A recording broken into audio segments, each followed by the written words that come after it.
Hello friends, तो आज हम डिस्कस करने वाले हैं इलेक्ट्रोमैग्नेटिक फोर्स के बारे में, जो कि आज का हमारा ये कंसेप्ट है। तो आज हम इस वीडियो के अंदर इसकी definition with example and with इसकी कैरेक्टरिस्टिक्स प्रॉपर्टीज यानी कि बारे में पढ़ेंगे। तो चलिए दोस्तों, अब अब बिना वक्त गवाए अपनी इस वीडियो को स्टार्ट करते हैं। तो वीडियो का नाम है हमारी मैग्नेटिक फोर्स। तो जो भी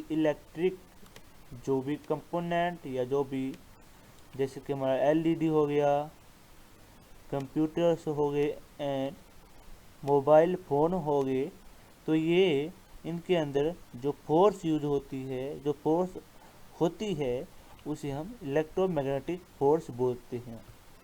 तो जैसे कि तो आज हम इस वीडियो के अंदर इस फोर्स के बारे में डिस्कशन करेंगे। तो इसकी डेफिनेशन पहले हम देख लेते हैं कि इसकी डेफिनेशन होती है द फोर्स ऑफ अट्रैक्शन और repulsion between two electric charge और charge body is known as electrostatic force.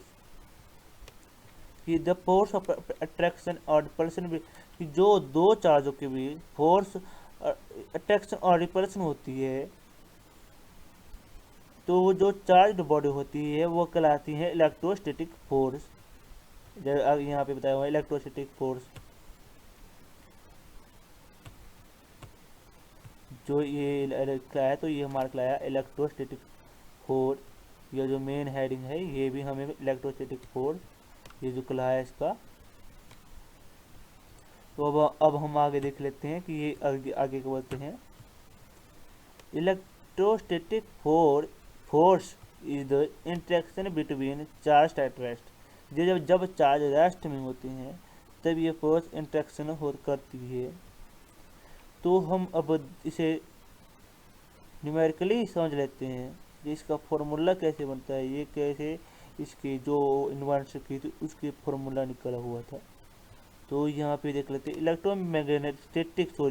Electrostatic force between two charges q1 and q2 separated by a distance r in air is directly proportional to the magnitude of the charge q1 and q2 and inversely proportional to the square of distance between them। इस image के द्वारा अब हम इसे समझ लेते हैं कि दो ये चार्ज हैं q1 एंड q2, इनके डिस्टेंस है r एंड इन पे एक फोर्स जो लग रही है वो है F।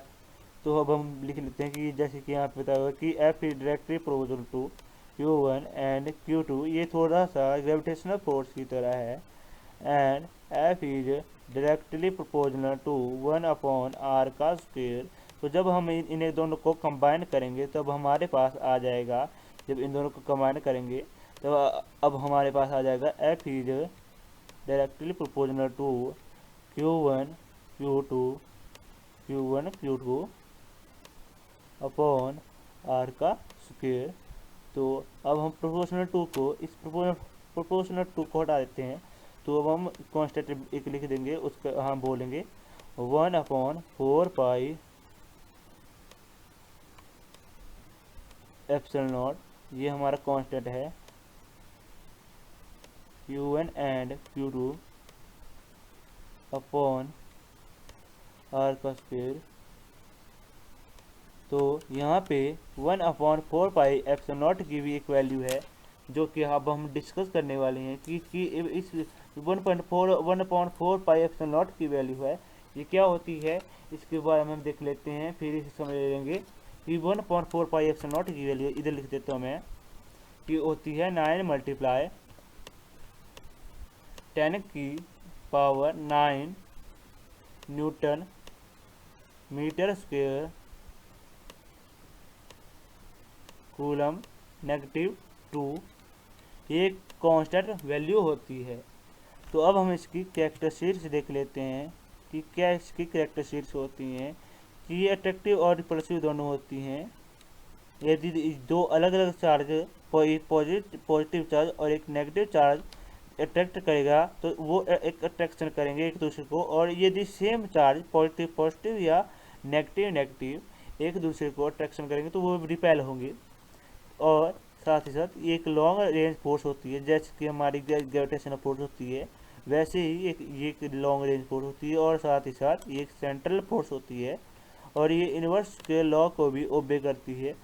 साथ ही साथ हम देख लेते हैं इसकी यह 10 की पावर 10 की रेज पावर 36 टाइम स्ट्रॉन्गर होती हैं ग्रेविटेशनल फोर्स की। तो यहाँ पे हम कुछ एग्जांपल देख लेते हैं। ऐसे तो इसके बहुत सारे एग्जांपल हैं, पर हम ऐसे देख लेते हैं एक सिंपल एग्जांपल। तो पहला एग्जांपल है कि the motion of electron around the nucleus of atom is due to the electromagnetic force. कि जो ये न्यूक्लियस है, ये एक एटम है, ये है तो एक एटम, पर जब देख लेते हैं हम इसके कि इसके जो चारों ओर इलेक्ट्रॉन घूम रहे हैं, तो वो एक अपने एक अक्ष पर घूम रहे हैं, जैसे कि आपको तो पता ही होगा। पर जो ये इनके बीच जो अट्रैक्शन है एक दूसरे, ये जो न्यूक्लियस इन इलेक्ट्रॉन को एक अट्रैक्ट कर रहा है, तो इनके जो फोर्स लग रही है उसे हम बोलते हैं इलेक्ट्रोमैग्नेटिक फोर्स। तो दूसरा एग्जांपल है टू और more atom are held together by due to the electromagnetic force to form a molecule. कि जब हाइड्रोजन और ऑक्सीजन, हाइड्रोजन के 2 एटम एंड ऑक्सीजन के एक एटम मिलके बनाते हैं हाइड्रोजन के एक वाटर, जैसे कि आपको यहाँ पे बताया मैं। तो जब ये एक केमिकल रिएक्शन हो गया हमारा वाटर का, तो जो ये एक दूसरे को पकड़ के रख रहे हैं यहाँ पर, तो इनके बीच एक अट्रैक्टिव फोर्स तो जरूर लग रही होगी ताकि पकड़ पा रहे हैं एक दूसरे को। तो उसका नाम है इलेक्ट्रोमैग्नेटिक फोर्स। थैंक यू दोस्तों।